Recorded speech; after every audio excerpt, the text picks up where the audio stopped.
Hello students. तो right now मैं discuss कर रहा हूँ बैकलॉग कवरेज 11th राइट। और बैकलॉग कवरेज 11th के अंदर में मैं जो चैप्टर डिस्कस करने वाला हूँ वो motion in the straight line right. खास करके जो ऐसे स्टूडेंट्स जो 12th स्टडिंग है ना, उनके लिए ये बैकलॉग कवरेज 11th बहुत इंपॉर्टेंट पार्ट है। आप ये मान के चलो, जो 12th स्टडिंग स्टूडेंट्स है ना, आप ये इसके लिए माइक्रो प्लानिंग करते रहो। आपको जब तक ये बीज मतलब ये एक अलग से ये कवरेज नहीं होगा, आपको ड्यूरिंग जो 12th स्टडी है ना, इसी में आपको करना है। इसके लिए आप अपना कोई टाइम टेबल टाइम सेट तैयार करो और उसमें बैकलॉग कवरेज 11th को कवर करो आप लोग, ठीक है। दूसरी बात और इम्पॉर्टेंट चीज़ है, आपका पैरेलल रिवीजन वर्क भी बहुत इंपॉर्टेंट होता है, ठीक है। तो इसके कॉन्टेक्स्ट में मैं ये आपको डिस्कस कर रहा हूँ, ठीक है। और प्रेजेंटली जो मेरा चैप्टर है ना, वो motion in the straight line, ठीक है। आपके इसके पहले एक और चैप्टर से यूनिट्स एंड मेजरमेंट, उसको भी मैं बैकलॉग कवरेज में लूँगा आप लोगों के लिए, ठीक है ना। तो देखो, जैसे कि मान लीजिए कि सपोज डैट कि motion the straight line discuss करें, तो इसमें जो आपका पाथ है ना, वो पाथ कैसा होने वाला है, स्ट्रेट लाइन होने वाला है, ठीक है। कोई बॉडी जैसे कि आपको ये इस तरीके से बॉडी मूव कर रहा है, ठीक है ना, और इस तरीके से मूव कर रहा है, तो ये हमारा पाथ स्ट्रेट लाइन होगा। या आपको ऐसा फ्री फॉल बोल सकते हैं, या आप कोई ब्लॉक को थ्रो अप कर रहे हो या कोई बॉल को थ्रो अप कर रहे हो, तो ये सारे हम लोग जो डिस्कशन करने वाले हैं, ठीक है। तो ये हम लोग अभी डिस्कस करेंगे motion in the straight line with uniform acceleration, ठीक है। Motion in straight line with uniform acceleration, motion in straight line with uniform acceleration, right. तो जैसे कि मान लीजिए कि ये आपका path line, straight path line हो गया। ये आपका कोई ब्लॉक है, t0 ले लो, आप x0 ले लो, और इनिशियल वेलोसिटी u ले लो, और ये it is moving like that, ये आपका मूव कर रहा है, ठीक है।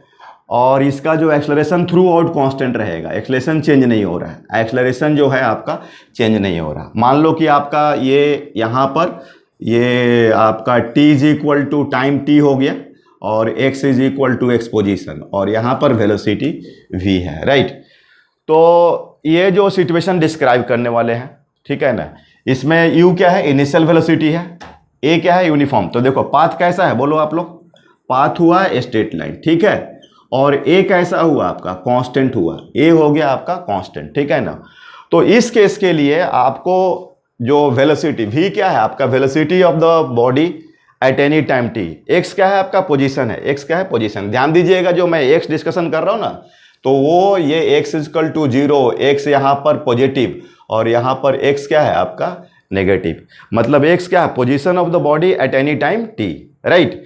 तो इसमें जो सारे जो पैरामीटर्स हैं वो हम लोग डिस्कशन करने वाले हैं, ठीक है।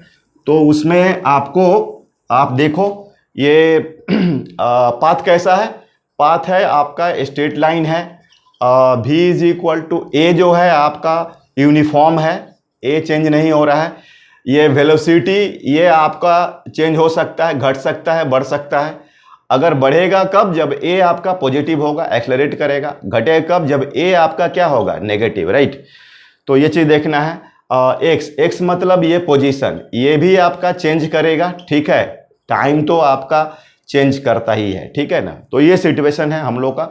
अब इसमें v क्या होगा, v is equal to u plus a t, x is equal to u t plus half A T square, v square is equal to u square plus 2ax।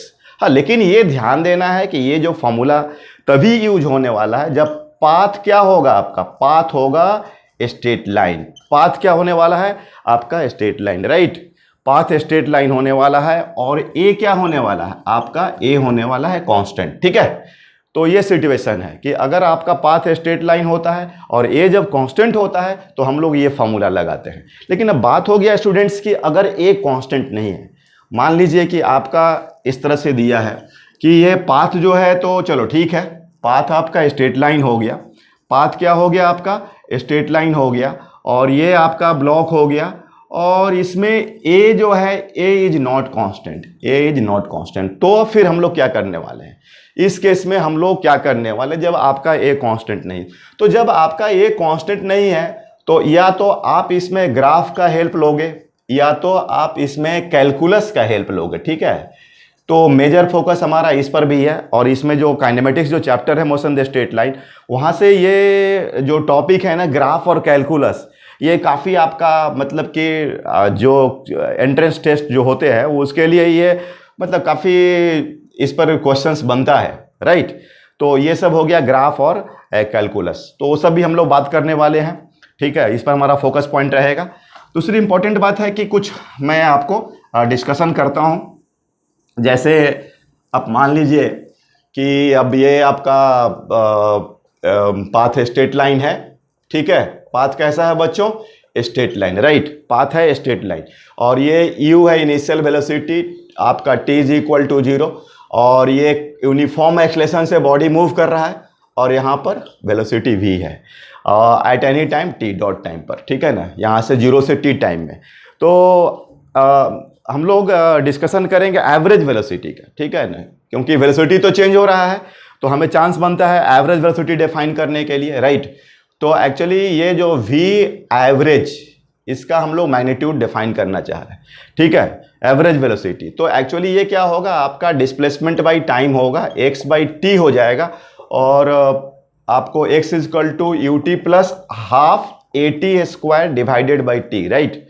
तो इसको अगर आप स्प्लिट करते हो, मतलब ये अगर आप इसको स्प्लिट करते हो तो u T by T plus half A T square by T, तो finally it is u plus 1 by two A T, या you can say u plus 1 by two, आप ले लो इसको u plus 1 by two, A के बदले v minus u T into T, तो T गया, तो इज इक्वल टू आप एलसीएम ले लो 2, तो 2u plus v minus you, तो फाइनली आ गया u plus v by to, right. तो ये भी एक रिजल्ट है जो कि आपको यूजफुल रिजल्ट होने वाला है, ठीक है ना। लेकिन ध्यान देना बच्चों, ये आपने v एवरेज, एवरेज वेलोसिटी का मैग्नीट्यूड है। इसमें ध्यान देना क्या है आपको कि ये जो फॉर्मूला है ना, ये तभी यूज होगा, ये जो आप देख रहे हैं, ये आपको u plus v by to, v average का मैग्नीट्यूड, बोलो आप कब यूज करने वाले हो? ये कब? जब पाथ कैसा हो, पाथ स्ट्रेट लाइन, ठीक है। ये सर्कल में, प्रोजेक्टाइल मोशन में ये यूटिलाइज नहीं होने वाला है, ठीक है। और ए कैसा होना चाहिए? कांस्टेंट होना चाहिए। ए क्या होना चाहिए? कांस्टेंट होना चाहिए, ठीक है। आप यहाँ से चाहो तो आप डिस्प्लेसमेंट भी निकाल सकते हो, मतलब इसका रिवर्स में भी जा सकते हो। जैसे आपका x इज इक्वल टू, अगर ये जो आपका केस है तो v एवरेज इंटू टी लगा सकते हो, ठीक है। तो आपका x is equal to u plus v by two into t, ठीक है, इस तरीके से, सही है।